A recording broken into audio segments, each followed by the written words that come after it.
Welcome to Illutalk. I am Corey Kerr, and this is AI to AE, where I show you how to transfer from Adobe Illustrator to Adobe After Effects, using what you know from Adobe Illustrator to learn how to animate in Adobe After Effects.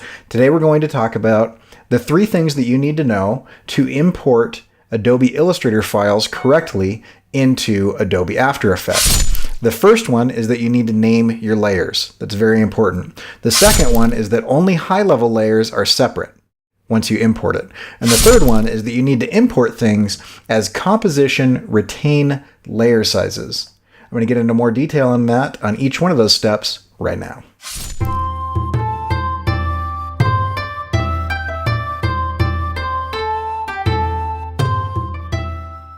All right, so here I am in Adobe Illustrator, and let's say that I've created this illustration to kind of import and move around in Adobe After Effects, right? Now, if I just save it like this, and I have layer 1, and then I've got 3 things, it will not import correctly. Let me show you what that does. So let's just save this like this. We'll go over to After Effects, and we'll go to File, Import File, and we'll go Desktop. We'll grab our circle grid, and we'll click Open.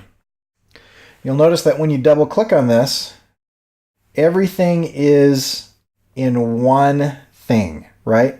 And I can't move it individually. It moves as a single unit. So that's not what we want to do, right? So I'm going to undo that. I'm going to go back to Illustrator. I'm going to follow rule number 1. First, I'm going to name the high-level layer Yellow Star. Okay, and then I'm going to add 2 more layers.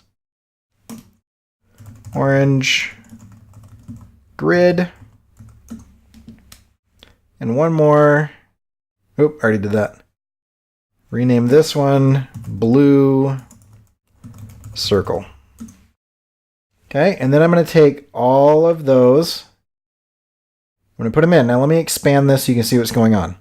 Okay, you see Blue Circle. All of the stuff that's in there are in that one layer. Orange Grid, which has a lot of different things in it. They're all going to move together as a unit. And Yellow Star, which has one thing. Save that. Come back over to After Effects. File. Import File. And let's click on it now. Remember, composition retain layer sizes, and open. And now when we double click on this, we see that we have Blue Circle, Orange Grid, and Yellow Star, which are names for our layers in Illustrator. That's how that works. Now, if I have a layer inside of a layer, a clipping mask inside of a layer, groups, layers nested within layers, none of those matters. The only thing that matters is the high-level layers. And what I mean by high-level layers are the stuff all the way to the left. Indented 1 or more indents does not show up as a unique object, right? The other thing that's really important is that over here you will notice that I do not have any previews or thumbnails of what is in each of those layers. And so it's really important that you name your layers correctly, that you don't have them say, layer 1, layer 2, layer 3, because that's super annoying. That's super frustrating. Let me show you what that looks like. I'm going to open a recent project where I was in a hurry.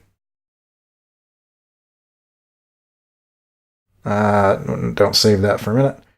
Okay, and I've got layer 1, layer 3, layer 4, right? And I don't know which one's which, and it's super annoying, right? Okay, so let me take you through the steps one more time so that you understand, right? In Adobe Illustrator, organize everything that is going to move together into its own high-level layer. Separate things that are going to move separately onto different layers. Name them by double-clicking on the text of that layer and typing in a name. Save it. Then come over to After Effects. And I'm going to open up a new project.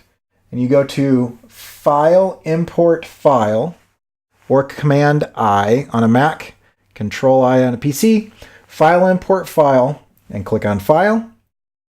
Choose your file, which in this case is Circle Grid, okay? And then before you press anything, down here, import as composition retain layer sizes. That does a number of things for you, but just trust me, that's what you want it to be, right? Then everything is in the place that you put it. It's aligned in the way that it's aligned in Illustrator, and everything has the same ratio to itself and to other things. It just keeps everything basically the way that it looked in Illustrator, right? These other two don't. Then you click open, and that opens it up into your assets folder here. And when you double click, then you have all three things. Okay, so that is that. In the next video, I will talk about the different options that you have under transform to be able to move things around. And we will start with what is referred to as the anchor point in After Effects, which you might know as the origin point in Illustrator. This has been AI to AE. As always, you can catch my stuff at CoreyKerr.com, and all of that stuff is in the bio. We'll catch you on the next video.